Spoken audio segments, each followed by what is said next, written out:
He believed that the robe he wore would shield him indefinitely, that nothing could touch him. But when Judge Boasberg started using his position to shelter political elites, Pam Bondi decided she had seen enough. And in that moment, everything changed. Standing at the podium in Tallahassee, Bondi exuded confidence, her hair pulled back sharply, her tone unwavering, deliberate. No speech in front of her. No teleprompter feeding her lines. Just a thick stack of sealed documents at her side and a gaze that locked onto every journalist and camera lens in the room. "This is not about politics. This is about trust," she declared, her words slicing through the air like a blade. And Judge Boasberg has shattered that trust. That single statement was all it took. Like a shockwave, it blasted through living rooms, legal offices, and government halls. People didn't know what to think at first. A sitting federal judge, facing criminal allegations.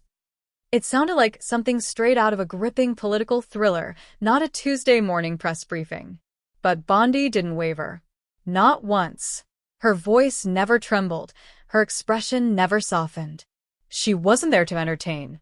She was there to expose the truth. Just 2 days earlier, quiet murmurs had begun circulating within the Department of Justice, whispers of an internal audit, a classified file, and a case so sensitive that even veteran prosecutors treaded carefully around it. And at the heart of it all, Judge James Boasberg, a name that, up until this point, meant little to the average American. A federal judge known more for his connections than his legal decisions. But Bondi?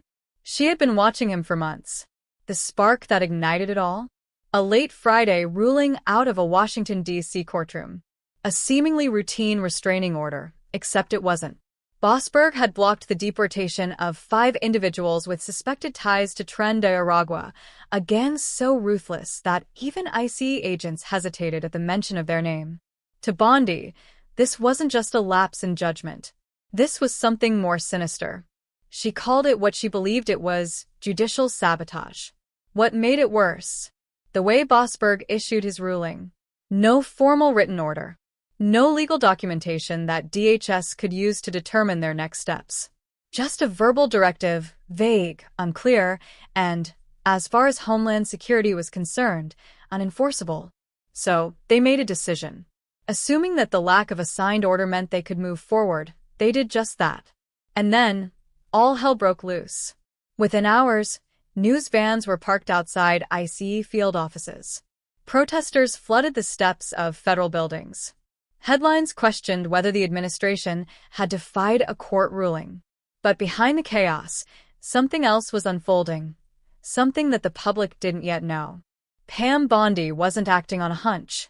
She wasn't speaking out based on a gut feeling. She already had the receipts. For months, her team had been quietly gathering a case file, conducting discreet interviews with former court clerks, analyzing internal memos leaked by a whistleblower within the D.C. Circuit, and poring over encrypted messages flagged in a separate investigation. What they uncovered painted a disturbing picture, and Bondi wasn't about to let it slide. Standing at that podium, she didn't outline every charge in full detail. Not yet. But she made it clear obstruction of justice was on the table. Judicial misconduct? Absolutely. And what's worse, she hinted at a disturbing pattern, a string of rulings in high-profile cases that didn't just bend legal norms, but outright disregarded them.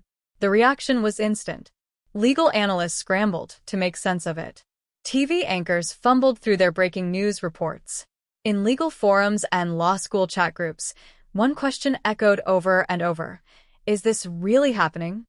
Pam Bondi had never been afraid of a fight. But this wasn't just another battle. She wasn't just challenging a judge's ruling. She was dismantling his entire legacy, case by case, decision by decision. And this was only the beginning. But why Boasberg? And why now? To understand that, you had to go back. Before the press conference. Before the accusations. Back to when James E. Boasberg was still considered untouchable. With degrees from Georgetown and Yale, Boasberg had all the credentials of a judicial heavyweight. His legal career had been meticulously crafted, starting as a judge in D.C.'s Superior Court, then elevated by President Obama to the U.S. District Court, and eventually becoming chief judge of the Foreign Intelligence Surveillance Court. That final role gave him access to some of the most classified national security matters in the country. But his decisions over time, they started raising red flags. Not all at once. It was subtle at first, a pattern of rulings that seemed cautious. Too cautious.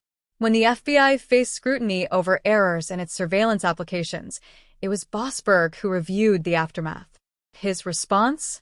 Light reprimands, warnings with no real consequences. Some called it prudence. Others saw it as something else, protection.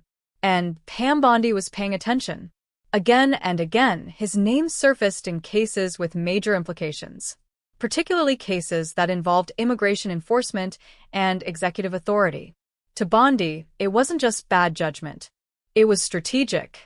But when he issued that restraining order on deportations, without paperwork, without explanation, that was different. That felt deliberate. Behind closed doors, Bondi's team sprang into action. They combed through his court history, cross-referenced his rulings, analyzed case files. And then, a strange pattern began to emerge. An unusual number of sealed correspondences. Private case meetings involving encrypted messaging apps. And then one message in particular. A single text, recovered from a subpoenaed Signal chat. "Don't worry, Jay. I've got it covered on our end." 2 months before Boasberg took over a case involving Signal, a case that could expose years of hidden government communications, he had received that message. From a federal staffer. To Bondi, there was no question. This wasn't just judicial leniency. This was a cover-up. The moment she read that text, she knew. She wasn't just dealing with bad rulings. She was dealing with something much bigger. And she wasn't going to let it disappear into bureaucratic dust like so many other scandals. The decision was made. She was going public.